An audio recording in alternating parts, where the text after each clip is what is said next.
Good afternoon, everyone. This is Chair Ecklund. The Veteran and Military Affairs Division will come to order. I would like to announce that this meeting will take place via House Rule 10.01, the text of which is available in your committee documents.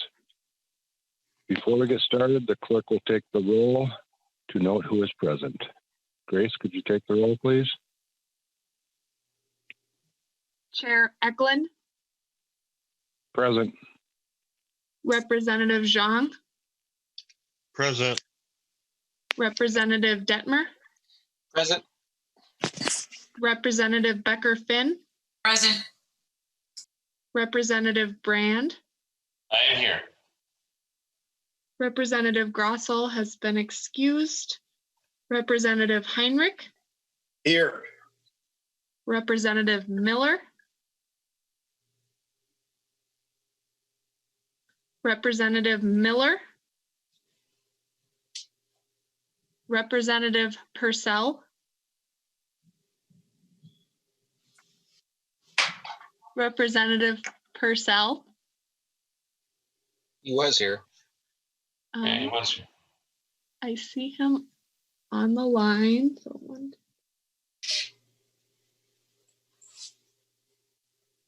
that is 7 present.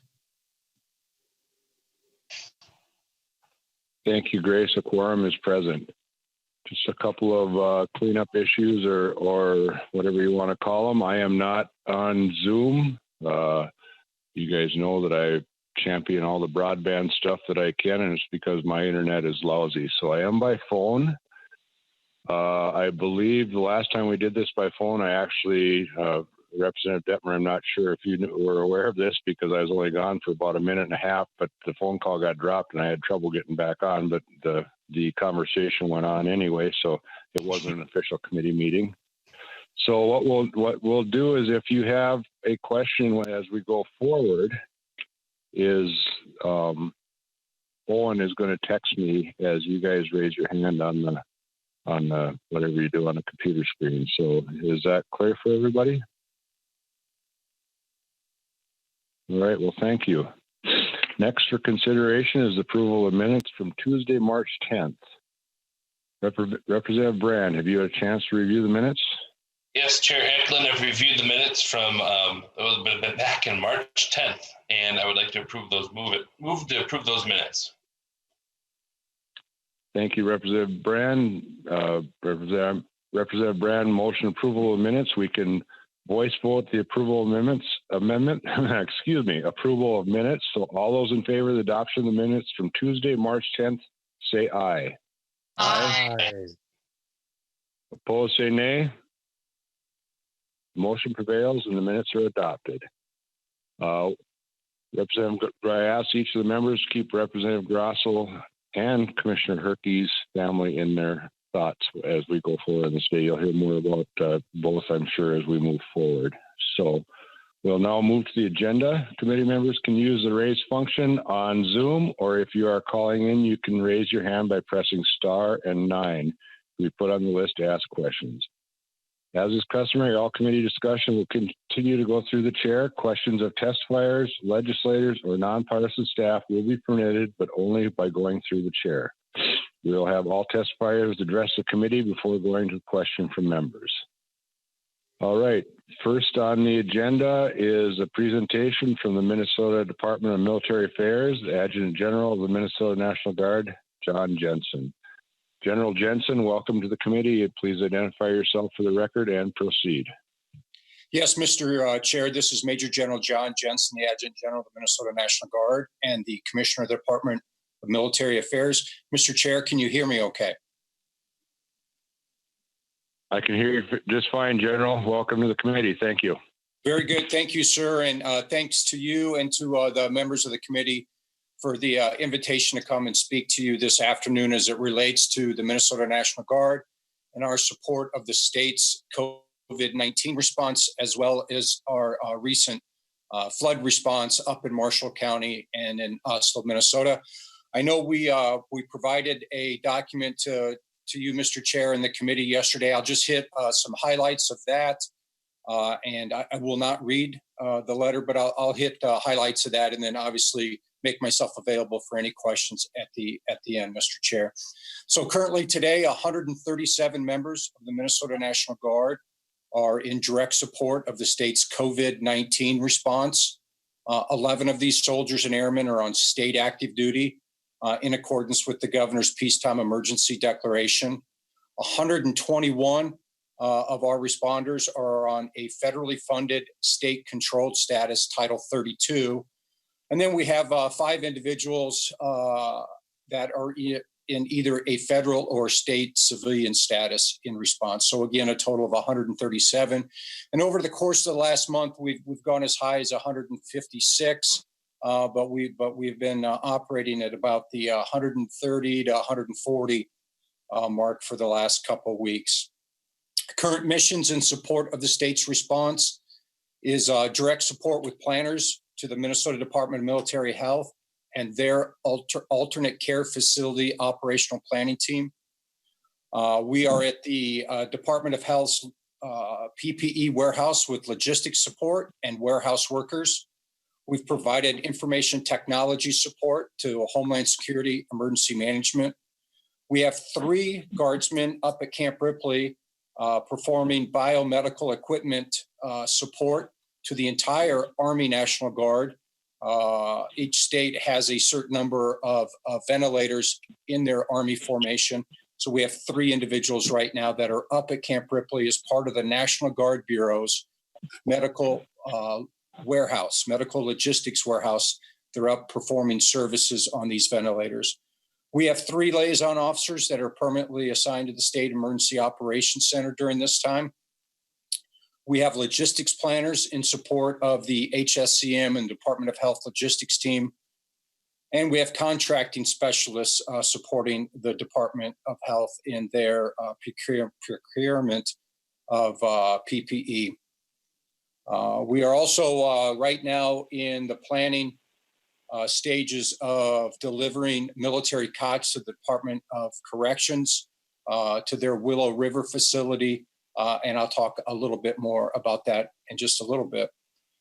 Previous missions, our first mission, other than direct support to the state EOC, was the movement of over 100,000 pieces of PPE from the Camp Ripley warehouse down to the Department of Health. This was stock.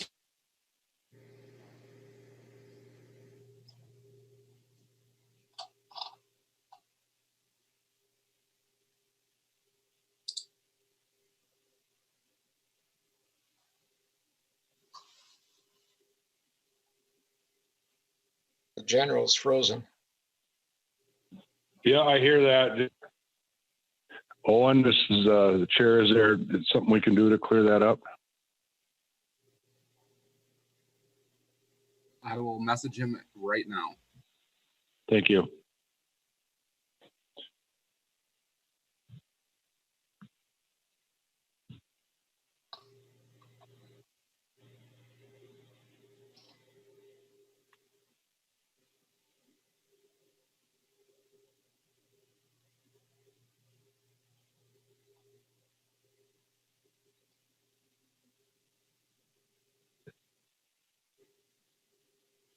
I ask everybody, please be patient in this brave new world.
Oh, I mean,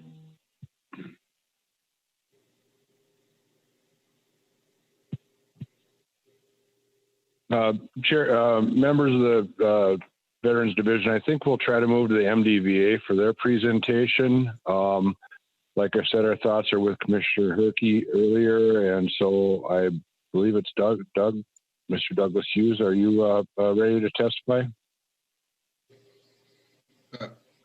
Chair Ecklund, this is Ben Johnson. Okay, Ben, how are you doing today? I'm well. Yes, the commissioner sends his regards. He's currently with his parents, and his mother is on hospice care, and they're not certain how long she's going to last. So he sends his regards, and all he was going to cover is just a brief introduction on the agency. Again, for members who aren't familiar, my name is Ben Johnson. I'm the legislative director for the Minnesota Department of Veterans Affairs. Just wanted to provide a quick overview of the agency. As soon as it was apparent there would be a need to be continuing to work on behalf of the veterans in the state, but that we would likely not be at our various office locations. All those who were able to were immediately set up with work from home capabilities, and that's where I'm currently at. And I don't have the exact number in front of me, but any and all who were able to are currently working from home. Of course, that's not the case for our veterans' homes and their staff. I'll leave it to Deputy Commissioner Hughes to talk about the operations over there. But for all who are aware, we haven't stopped working on projects, programs. On the line today, we've also got Director Andy Jarvis and Deputy Commissioner Mr. Johnson. Brad Lindsay. Mr. Johnson, could I cut in for a minute? Absolutely. Sorry, Mr. Johnson. I guess the general's back, and I apologize for the technology glitches, but we'll let him finish up, and then we'll let you go forward if that's Not okay. a problem. Happy to defer to the general. All right, thank you, General. If you're back, please proceed. Sorry about losing you there. No, Mr. Chair, I apologize. We normally I'd be on my DoD computer, but we're prohibited to use Zoom off our DoD computer, so I'm trying to work with an iPad here. So I apologize, Mr. Chair. To pick up where that's fine. Yes, sir. Just to pick up where I was. So we provided that equipment to our first responders and public safety personnel, and I think that gave them the confidence early on in this crisis to continue to perform their jobs. Again, remarkable that these products were purchased in 2009, and we were able to maintain them up to they were needed in 2020. And I can tell you that at the end of this crisis, whatever money is available from the federal side, I plan on restocking our warehouse with PPE for the next event. In addition to that, we've also moved up and set up a portable building for the St. Louis County Emergency Management Team by the 148th. They needed to expand their operations. We delivered over 250 military cots to St. Louis County as well, and then 50 cots to the Department of Corrections Willow River facility. Today, we'll be sending more up there as they continue to work at spreading their inmate population out. We've also provided a planner to the Unsheltered Citizens Work Group. We picked up and delivered and repaired 5 oxygen delivery systems from Duluth, Rochester, Wilmer, and Minneapolis in support of the Department of Health. And our Army Aviation and Ground Transportation supported the Department of Health and the Army Corps of Engineers as they traveled throughout the state during their alternate care site surveys to determine what alternative care facilities existed as the Department of Health looked at expanding possibly the number of beds for this event. In addition to that, we've been doing contingency planning for missions that we have not been assigned, but we potentially could be assigned as we look at the current environment and what other states are doing. That would include community-based testing support and staff augmentation to Department of Corrections, the Department of Veterans Affairs, staff augmentation, law enforcement support, medical and wraparound service support to alternate care sites, as well as we've established our alternate operations centers both in Rosemont and Camp Ripley. If for whatever reason we were forced to close our vet service building facility and our Cedar Street Armory. In terms of direct effect to the force, 5 personnel of the Minnesota National Guard have tested positive for COVID-19. 3 of them have recovered from that. 2 of them are currently still under quarantine. None of the 5 have a direct result of military service to COVID-19.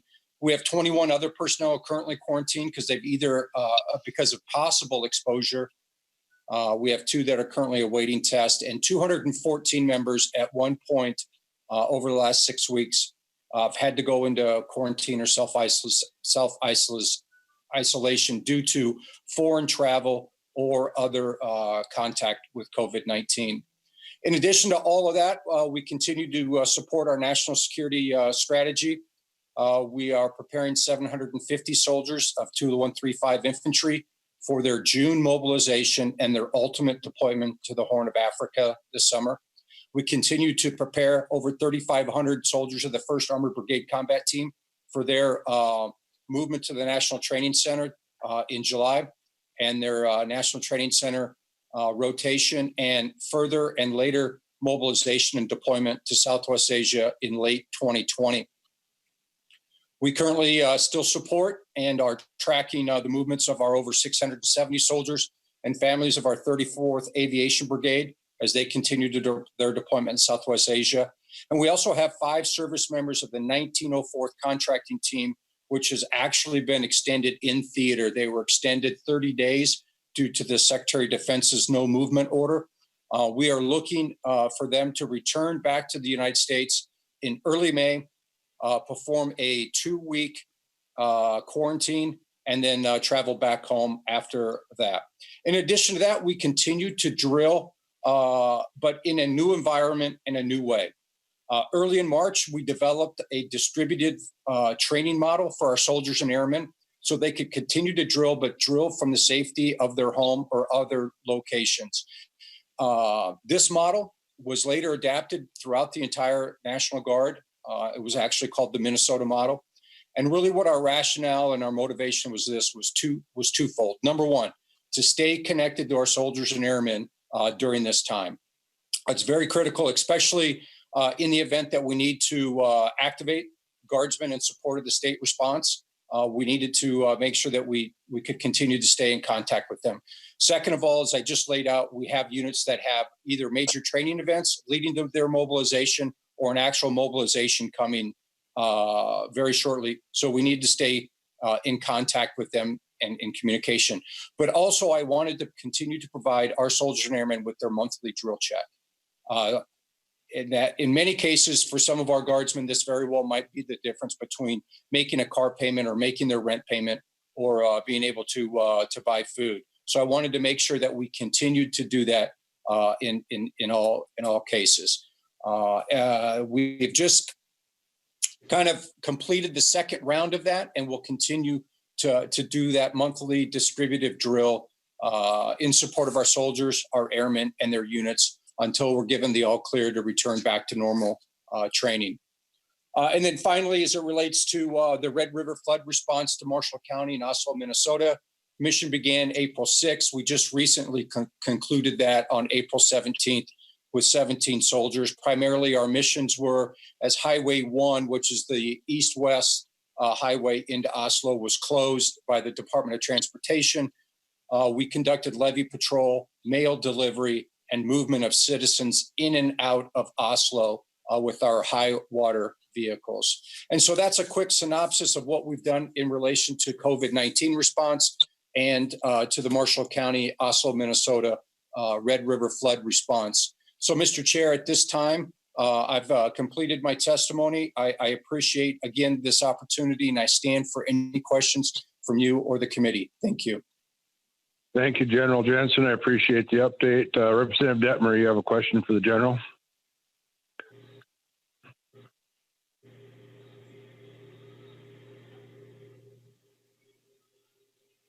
Representative Detmer?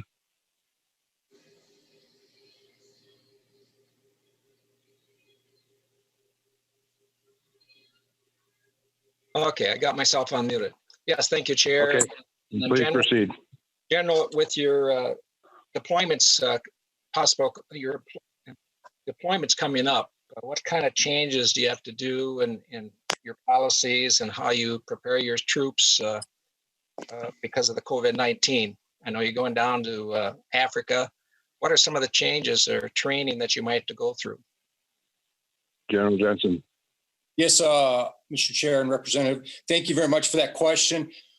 As you know, there's a tremendous amount of personnel preparation prior to a deployment as we get soldiers and airmen administratively ready and medically ready. We call that the SRP process, the soldier readiness process. Typically, what we would be doing this weekend with 2 of the 135 is all 750 soldiers would be at Camp Ripley, and we'd be taking every one of those soldiers through their SRP process. Well, we can't do that because of social distancing and some of the other constraints on our facilities. So what we've done is we identified the approximately 240 soldiers that had some type of critical need that we were able to previously identify, and those soldiers will go up to Camp Ripley, and then we extended the number of days that our SRP will take place in order to thin the herd, if you will, keeping aware of the constraints and limitations on that. So that's one. The second change is when we actually mobilize this unit. Normally, what would take place is they get their mobilization order. We'd have a mobilization ceremony, and then we'd send them to a mobilization site. This time, we're not going to do it that way. We're going to mobilize our soldiers, and then they're going to be told to report back home, and they're going to be asked to self-isolate for up to 15 days. This is to ensure that this is to limit their exposure to COVID-19. So that while they'll be on orders and they'll be mobilized, they'll be in a Title 10 status, they'll be asked to go home and remain home. After the completion of 14 days, then they'll be moved to the mobilization center, or they possibly could be moved to Camp Ripley to mobilize out of Camp Ripley. And this is an attempt to really, again, just exactly what I explained for Minnesota, is to slow down the process at the mobilization center to make sure that all of our soldiers who arrive there are healthy and all of our soldiers that leave there are healthy. Because what we don't want to do is send a COVID positive soldiers into theater. And then, of course, once the unit returns back to theater, they'll be put in self-isolation for 14 days. And that will slow down their demobilization process. Because they'll be limited to what they can do for 14 days before they release or begin their demobilization process.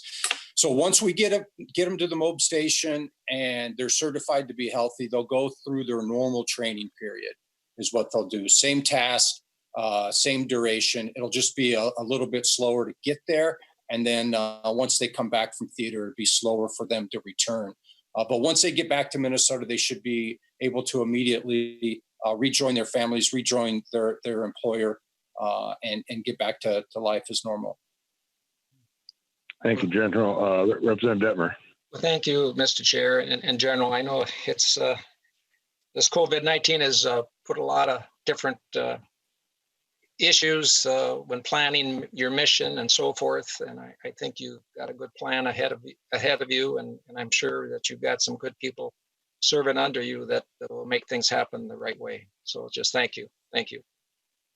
Yes, sir. Thank you very much. Thank you, General, for the update. I appreciate it. And I want to extend my thanks for what the Guard has done to help folks out west. We really appreciate that. And so I'll let you know we did our best up here in northern Minnesota. We're still freezing every night, so it helps slow that runoff down a little bit. But anyway, but thank you for the work that the Guard does. They're always helpful in those kind of emergencies. So, Mr. Chair, thank you, and again, sir, thank you again for the opportunity to come and talk to you and the committee. All right, have a great day and keep up the good work, General. So next up is we'll have Ben Johnson. We'll let you continue on a report from MDBA. Chair Ecklund, members of the committee, thank you.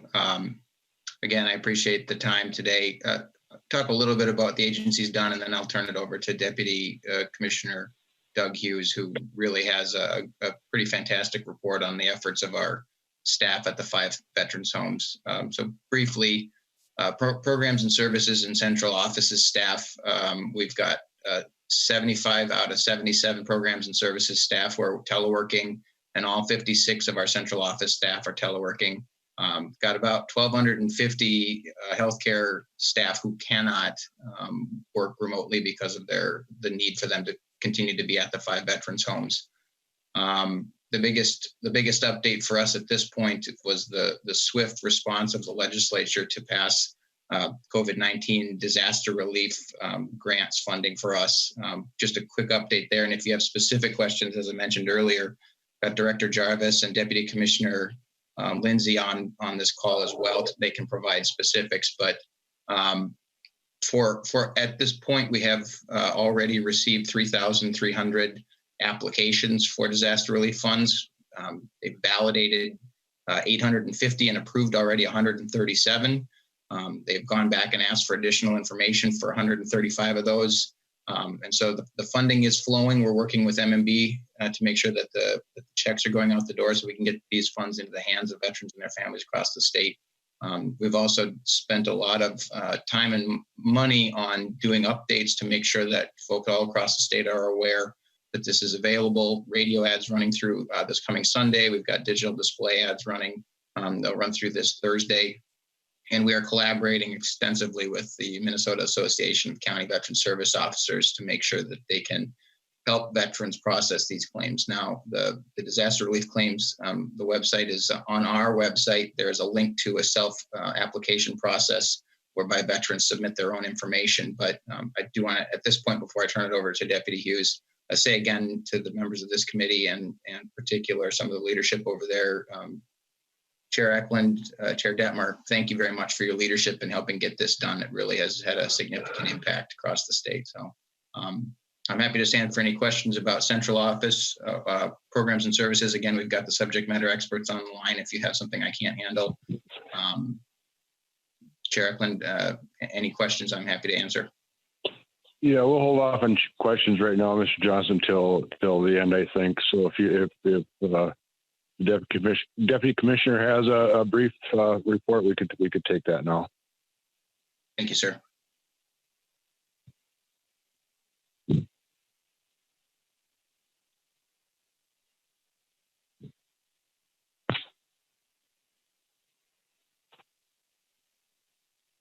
Mr. Johnson, I guess Representative Becker-Finn has a question for you. Oh, Doug, you there?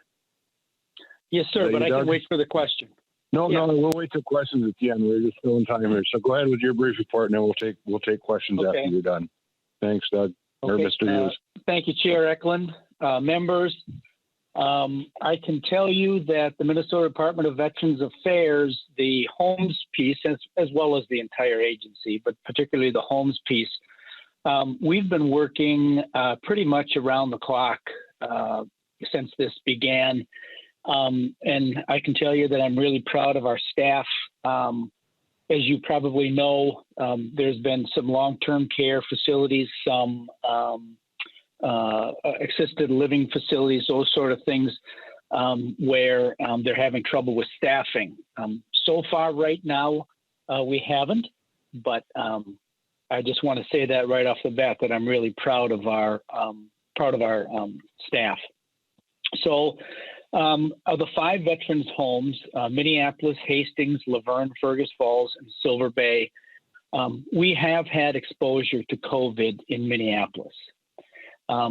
Thankfully, we have the necessary personal protective equipment available, and we've been very fortunate in that we've been prepared before, and we've also had avenues that due to networking and other acquaintances, we have a very good to excellent stock of PPE in the agency.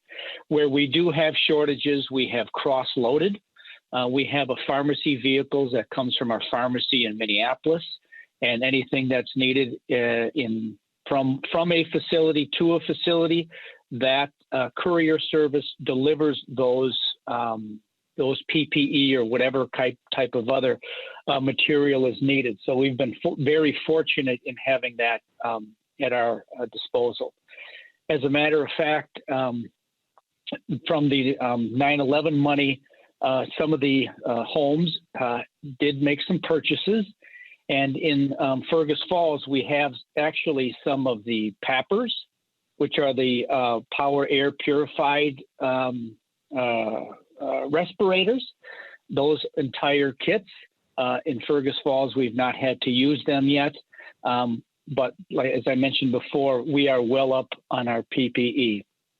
In the area in Minneapolis where there has been exposure, we've had extensive training. We've had detailed policies.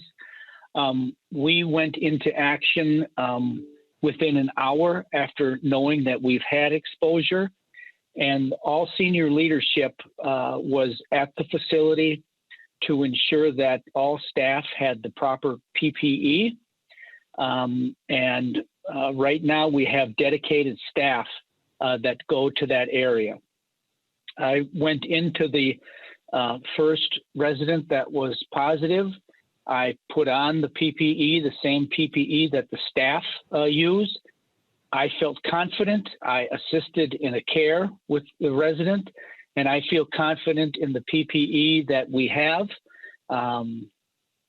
And most of the staff, I can tell you that some staff are a little bit skittish about going into the area, but we really do have some dedicated staff. Actually, we have one staff that's volunteered to work every day in that unit. In Laverne, I know that there's been some concern because there's been a plant to the east and a plant to the west that has been greatly compromised. We are in constant contact with the administrator down there, Luke Scribers. You may know Luke. So far, we have no confirmed positives of either staff or residents down there. And we are paying close attention and have already reached out to see if any staff members have family members that have worked in those facilities. We know of one, but that family member was laid off prior to all of this. So we're feeling right now confident, but I don't know how involved folks are in the actual exposure and treatment as in depth as kind of the homes are. I would say, and I'm trying to be more academic, but it's really fascinating how the virus gets in and propagates throughout. It really is an insidious virus. I mean, it is just fascinating. We've had some testing also done in Fergus Falls, Silver Bay, and Hastings, and we've had all those come back negative. Currently, our admissions are not on hold in any of the 5 facilities. However, we are limiting who gets admitted for obvious reasons, because if we did take in admissions, we would only want to take them in if they didn't already have a safe location. For example, we had a veteran who was in a nursing home, and there was some exposure in that nursing home prior to ours. The family requested that he come to our facility. I wrote them a letter and explaining that situation. I think Representative Detmer might have been involved in that with that family. That family responded, said they understood, and wished us well. So other than that, we really haven't had any admissions, but were we to have admissions because of safety needs for the veteran, we would make sure that they were they would need to be both negative. And what I mean by that is come in with almost a same day negative test, and they would have to go to our area where residents are COVID, And the reason for that is because each resident in Minneapolis has a individual room, bathroom, sleep area. And we currently, and it seems to have worked out, is that once we knew the virus was in the facility, we took different measures. In the building where we did have exposure, all residents were in their rooms. We changed from the dining to disposable dining.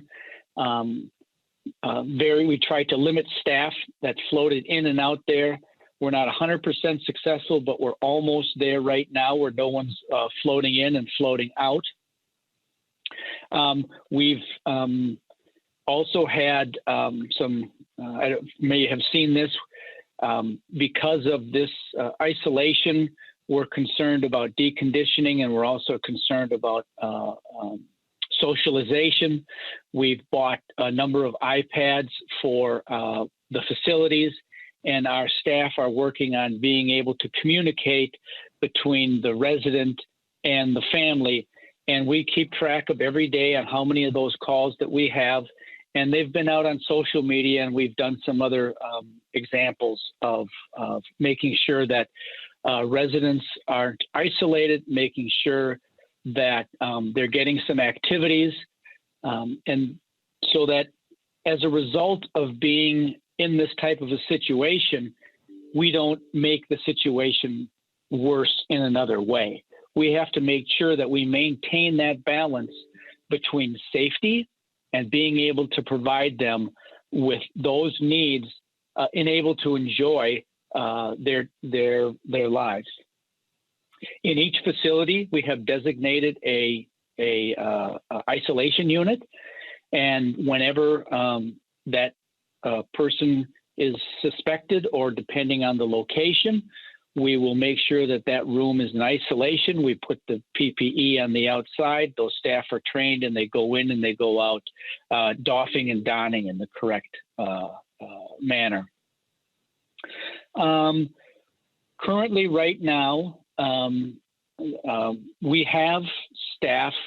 As I mentioned before, we're not accepting any admissions. So as we do get, deaths in the facility, and for example, in Minneapolis, we generally have between 100 and 110 or 20 deaths per year. So we have about a 1/3 turnover.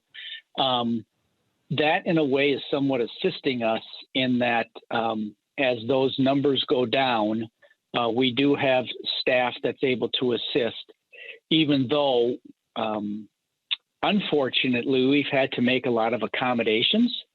And so we've lost, I believe, over 50 staff across the 5 state veterans homes for accommodations related to this situation. We have been in contact with the federal VA on a few different occasions. I don't know if you've received a briefing from Pat Kelly or McDivitt, Bob McDivitt at the VISN, but according to them, they have over 100 unoccupied medical surgical beds on their ward there, and they have offered if we needed to transfer our veterans over there, that we could. At this time, we have only transferred veterans over there that would have gone over there anyway for exacerbating condition that would have caused a 911 situation and then transferred to the VA. In addition to the federal VA's contacts, I reached out about 2.5, 3 weeks ago to the chief of staff there, Dr. Crosley, requesting some additional testing kit. And they came through. They came through with some 25 rapid testing kits, which we have been using wisely, not sparingly, but wisely. We make sure that they meet the criteria for our residents. We do not test staff. They need to go to their clinic for that, but we're testing those residents that we do have a suspicion on. And as I mentioned before, they go into isolation, and then we take the proper procedures following whether that may come up as an exposure or not. We have a lot going on over at the veterans homes. There's been some postings about families coming over. There's no visitation currently at the veterans homes except at end of life. And depending on the status of that resident, they can walk in 2 at a time into the resident's room, escorted by a staff, wearing whatever required for that particular resident or that particular floor. They're allowed to stay for a while, visit with the resident who's at end of life, and then leave. And if they wish to come back and the resident is still with us, they're able to do that. As far as making sure that our residents and all are safe, we have begun a process long before required. I think it was almost a week or two before, to where we were checking vital signs, asking a series of questions, and making sure that the staff that were coming into the building were at least, it's not 100% foolproof, but at least we were doing screening so that if they were somewhat symptomatic, that we could screen them out. We believe that's been successful. In addition to that, we've had masking going on since, I believe, the 28th of May. We've closed other activities in the building, and that was prior to the governor's shutdown. So as far as the 5 veterans homes go, I believe we've done as best a job as we could. Unfortunately, we've had some exposure, but we'll keep going until this is over. And that's all I have, and are awaiting questions. Well, thank you, Commissioner Hughes. I appreciate it. We have a couple of questions. First up, the Commissioner is Representative Becker-Finn. Thank you, Mr. Chair. And I just wanted to publicly state my thanks to all the staff who are working at our veterans homes, as well as the VA hospital. I have a constituent who's a nurse working at the VA hospital and who has worked with COVID patients. And I know how difficult it is for these staff to have to try to help these folks. And especially as, we have kind of the really concerning numbers in the long-term care facilities. I can't stress enough how grateful I am. And I think most of us are, to have folks who are kind of really, really, truly being on the front lines with this disease. And I know it's also really hard because they're not always able to comfort the residents and the patients the way they normally would, because the disease is so scary. And so I just want to make sure that that is passed along to folks as well, because it's incredibly important as they're treating and caring for our veterans who are at higher risk to potentially get sick from this disease. So just wanted to state that. Thank you. Thank you very much, Representative. And the next up, Commissioner, is Representative Detmer. Representative Detmer. Yeah, thank you, Mr. Chair. And Commissioner, again, thank you for the work you're doing. And I know when we get through this, I would hope that more legislators can get out and visit our veterans homes. And I think it's important that we understand that this is the last mission that these veterans will be in. This is their final home here on Earth. But it's amazing that we've only had some cases, COVID cases, 19 in our Minneapolis home. And I don't know did you mention how many cases there were? We've had exposure of, and because of data privacy, we just kind of say our total numbers. So we've had, I believe, to date, 16 exposures, and that's a combination. Okay. And Mr. Chair. And we do put that information out to staff. Staff knows. And sorry, Commissioner. Representative Detmer. And Mr. Chair, thank you, Mr. Chair. And I think you answered my 911 question. How many can you say that have had to been taken to, say, the Veterans Hospital? Commissioner. Chair Ecklund, Representative Detmer, we have had 2 that have gone to the Minneapolis VA, and then one went a while ago to HCMC, but they go to, once they get in the HCMC rig, then they're pretty much out of our hands. That's for the medical director to determine where they're going to go from there. Now we can request, and the Minneapolis VA wants us to go there, but that first one, because of EMS designation, went to HCMC. So a total of 3 out of the facility. Representative Detmer. Yeah, thank you, Mr. Chair. And my last question: do you see any additional costs that might be happening here with the COVID-19 and our situation and getting the workers and so forth? Do you see any additional costs that might be coming down the line? Commissioner. Chair Ecklund, Representative Detmer, we're going to see some additional costs, and it's going to come in overtime because we do have staff out. So in order to make up, to ensure that we have proper staff ratio, those staff are either going to have to volunteer for overtime or they're going to have to be mandated to stay there. So we're going to have an overtime cost. We've purchased extra PPE. I don't believe we've gone much over. I'm going to swag it in my head because I see all of that as it comes by me. I don't know that we've spent over $50,000 in any additional PPE because we mainly get our PPE from McKesson, who's our regular vendor. So we're getting good prices, and we would never, go to somebody who overcharged. And we also did get from MMB, we're going to be purchasing some of the meals for staff, but the administrators are very, I would be a little bit more generous. Those administrators are quite frugal.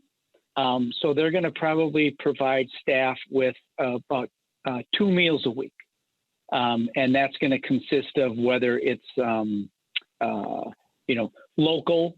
We're trying to also support local.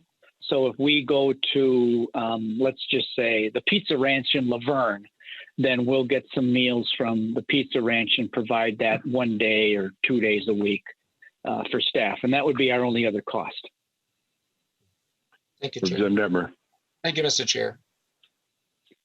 Well, thank you, Commissioner Hughes and Mr. Johnson. Thank you very much for the work that you're doing. I was concerned when this started what would happen with our veterans homes, and as always, you folks have come up with the kind of plan I think it needs to take care of these things. So thank you very much, and I appreciate you taking your time out of the day to come and testify and give us the update. I know some of you are sticking around because we have 3 bills up. So the next item on the agenda is bill hearings.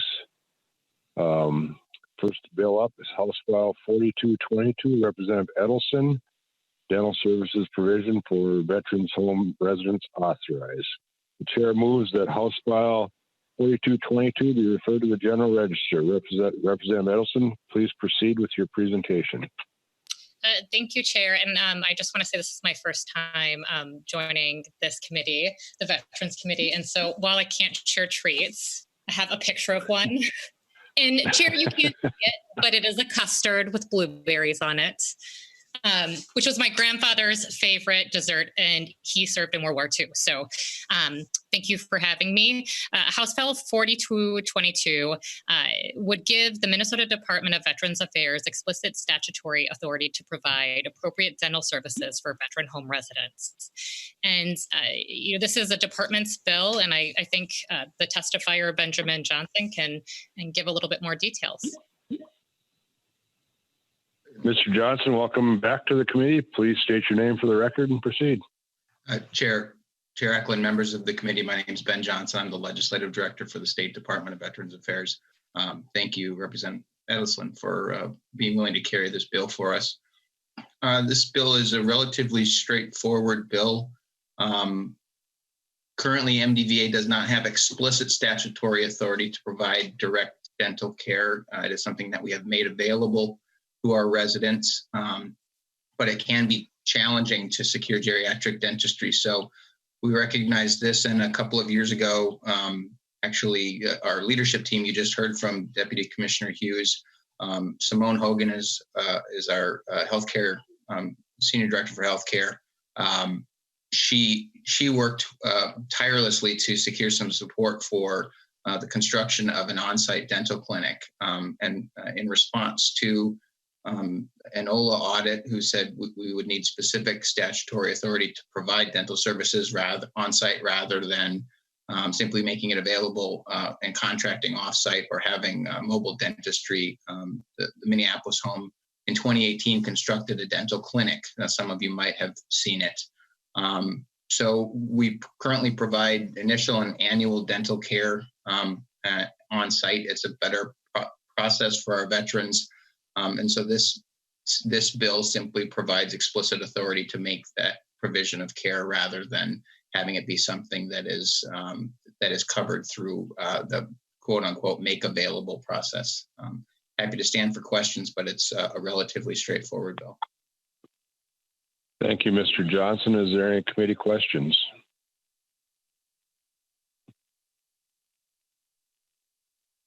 Yeah, I'm sorry. I forgot to put my hand up. Sorry, Mr. Chair. Is this Representative Detmer? Yes, it is. Yes, it is. Please proceed, Representative Detmer.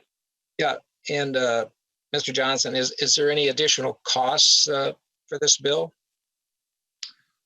Mr. Johnson.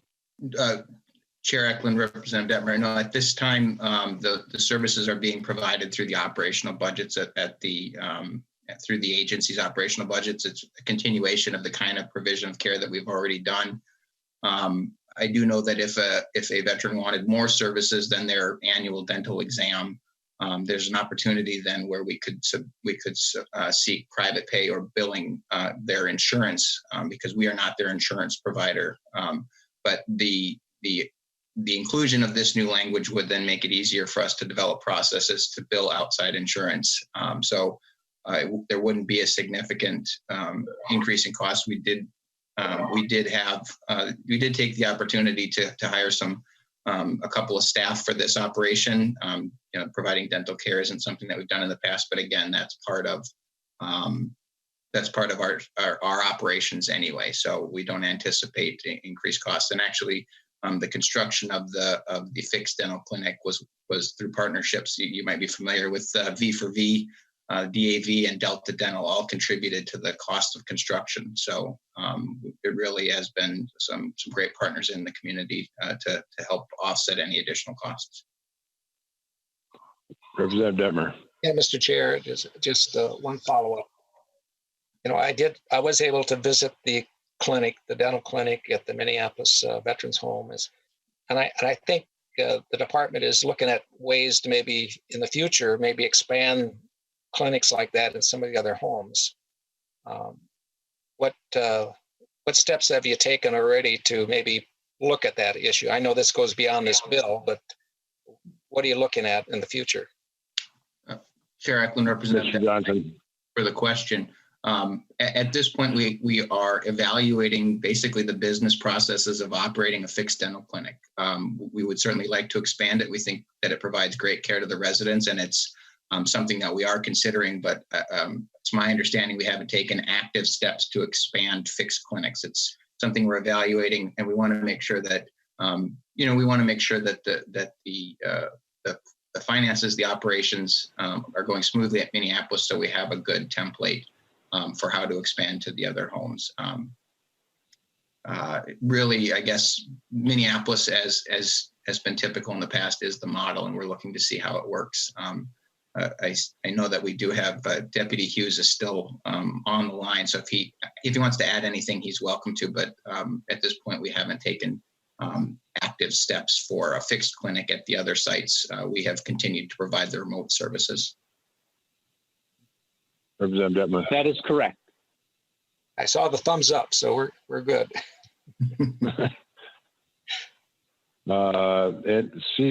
Seeing no further questions, the chair renews his motion that House File 4222 be referred to the General Register.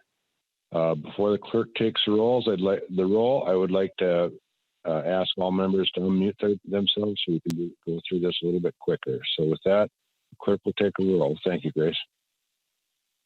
Chair Ecklund, Yes. Representative Zhang,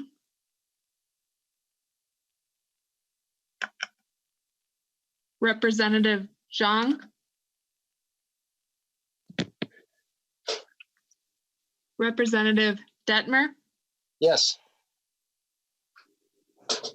Representative Becker-Finn, Yes. Representative Brand, Aye. Representative Heinrich, Aye. Representative Miller,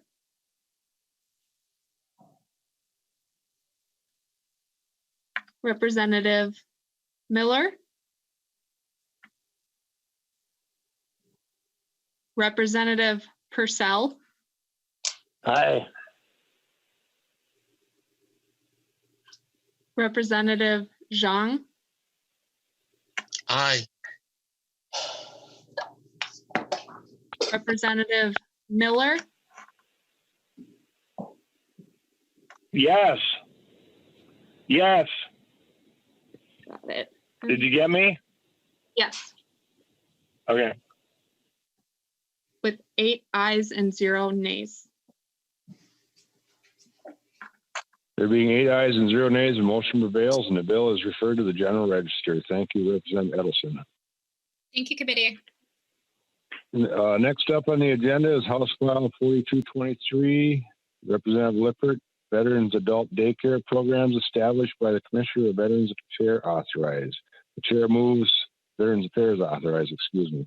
The chair moves the House File 4223 be referred to the General Register. Representative Lippert, proceed with your presentation. Thank you, Mr. Chair and members. House File 4223 explicitly authorizes Minnesota Department of Veteran Affairs to operate adult daycare programs for veterans. There's an increased emphasis in Minnesota on providing the support needed so that seniors and others with significant care needs can age at home and remain at home. Adult daycare programs are a key provider of these services. They support the physical, mental, and social well-being of participants, and they provide much needed respite and a full array of support services for caregivers as well. Currently, the Minnesota Department of Veterans Affairs operates an adult day program at the Minnesota Veterans Home in Minneapolis. It's one of only 3 in the nation. It is providing these important services to veterans and their caregivers too. Though this adult day program is established and operating within the Minnesota Department of Veteran Affairs, understanding in Minnesota Statute 198.006, it needs explicit statutory authority to operate an adult day program and the associated authority to develop rules, policies, and procedures for the operations of the adult day program. So this bill adds a section to 198.006 to provide that statutory authority. And Ben Johnson is here, of course, and can say more about this bill. Mr. Johnson, welcome back. Please identify yourself for the record and proceed. Thank you, Chair Ecklund, members of the committee. Ben Johnson, Legislative Director for the State Department of Veterans Affairs. And actually, Representative Lippert fully explained the situation. I'm happy to take any specific questions, but he's exactly on point. Thank you, Mr. Johnson. I got to find out from the committee, is everybody still there? It just went blank here. I'm here. Okay. All right. Is there any committee, sorry about that. Is there any committee members' questions on House File 4223?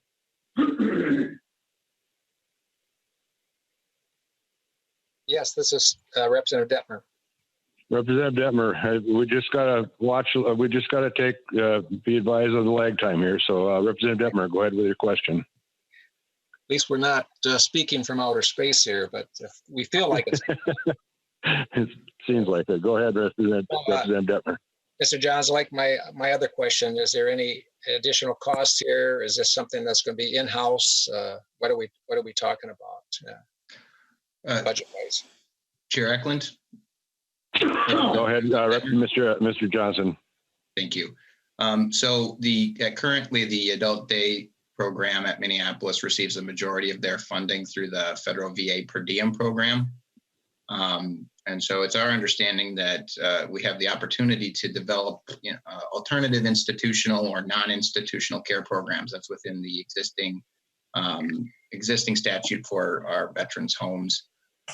And so we do receive funding from the federal per diem program for this.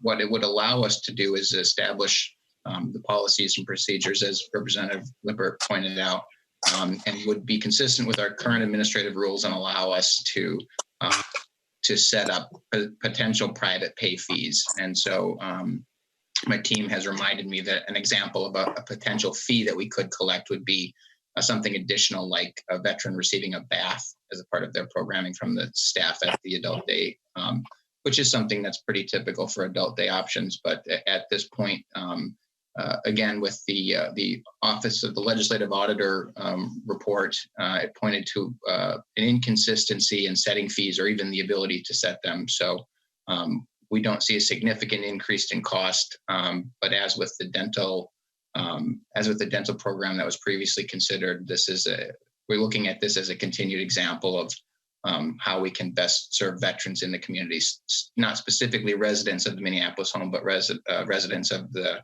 metro area and their caregivers. I don't anticipate significant increases in costs. We have at present, just in terms of the COVID response, Deputy Hughes mentioned that we're not operating the Adult Day Center at present. Better for veterans to stay in their homes. But going forward, we expect it to continue to operate as it has without significant increases as a result of this legislation. Representative Detmer. Yeah, thank you, Mr. Chair. And maybe just a short follow-up here. Are we looking at maybe expanding this to the other 4 veterans' homes in the future, or seems to be working up really good in the Minneapolis home? Are we looking at expanding it into some of the outstate homes? Chair Ecklund, Representative, there are ongoing conversations about ways to expand this kind of programming, and not even just at the existing homes, but we've developed plans for the potential of the 3 new homes that the state provided funding for, to recognize that this is a good program and really does help keep veterans in their homes longer, which is a pretty significant quality of life issue. So we haven't taken active steps to expand it. Again, the program's been in place. We've got some great staff there that are operating it, and we're continuing to learn about the best way to make sure that people in the community are aware that it exists and that we have a more steady stream of Adult Day participants. It ebbs and flows and can sometimes be challenging in terms of staffing. So we're still learning. We're still learning about how best to manage it, but we're certainly open to it. And I know if Commissioner Herkey were here, he would say again, anything we can do to provide care to veterans who aren't residents at our homes is something he's interested in supporting. Representative Detmer. Well, thank you, Mr. Chair, and also thank you, Mr. Johnson and Representative Lippert for bringing this forward. Is there any other questions from the committee? I haven't seen any text messages from our committee administrator. So with that, the chair renews his motion that House File 4223 be referred to the General Register. Again, members, I ask you to unmute yourself prior to the clerk calling the roll. And with that, Grace, will you please take the roll on House File 4223? Chair Ecklund? Yes.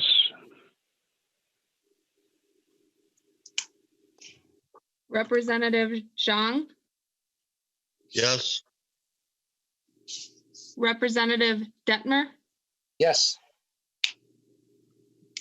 Representative Becker Finn, Yes. Representative Brand, Aye. Representative Heinrich, Aye. Representative Miller, Representative Miller, Representative Purcell, Aye. Representative Miller, Representative Miller,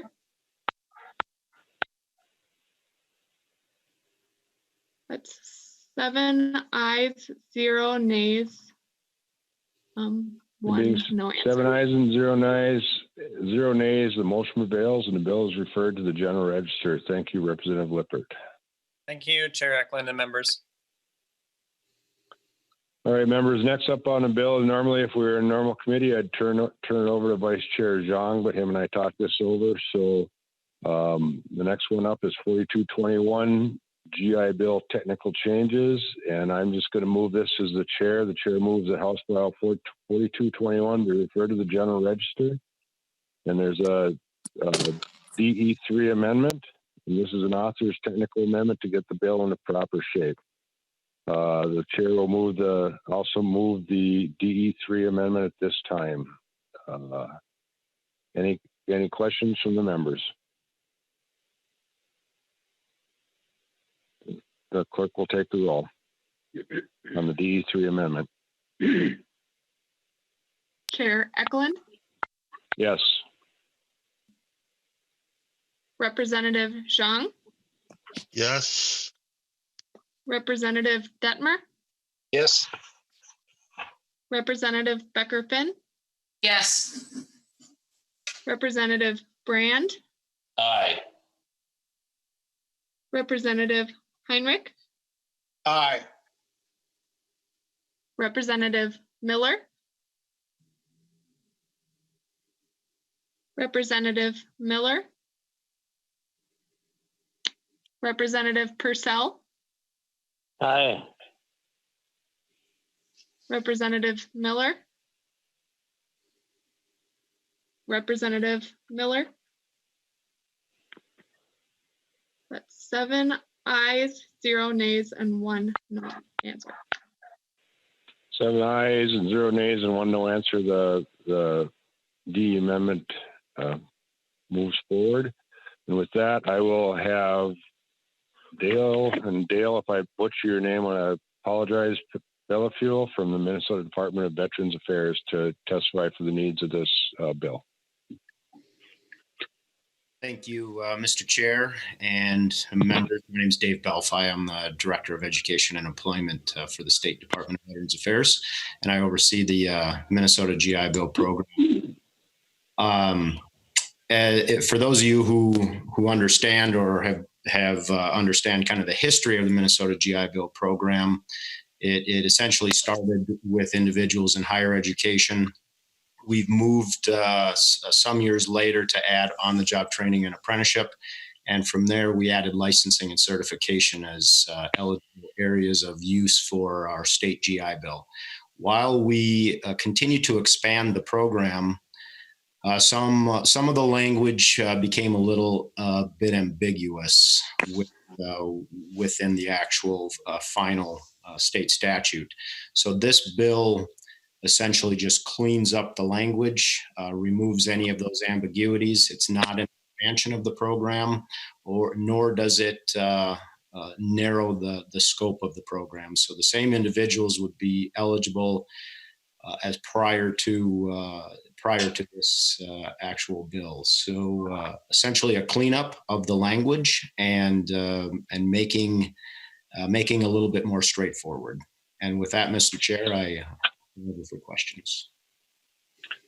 Thank you for your testimony on this technical cleanup. Is there any questions from committee members? any question from committee members? Well, seeing no questions, the chair renews his motion that House File 4221 as amended be referred to the General Register. The clerk will take the roll in the motion to refer. Chair Ecklund, Yes. Representative Zhang, Yes. Representative Detmer, Yes. Representative Becker-Finn, Yes. Representative Brand, Aye. Representative Heinrich, Aye. Representative Miller, Representative Miller, Representative Purcell, Aye. Representative Miller, Representative Miller. That's 7 ayes, 0 nays, and 1 no answer. There being 7 ayes and 0 nays, 1 no answer, the motion prevails and the bill is amended and is referred to the General Register. Thank you. Thank you for everyone for your patience while we figure out this new remote hearing process. I think I'd rather see your smiling faces. I think it'd be a lot more fun, but I appreciate everybody being willing to stick with this. I don't know at this time when we're going to have a next Veterans Committee hearing. Owen and I are working on stuff going forward, and I'm also, just so you guys know, I have a meeting with the Speaker and Chair Carlson tomorrow at noon, so we might have a little better idea after that what we could have ahead for us. With that, with no other business before the committee, we are adjourned. Thank you.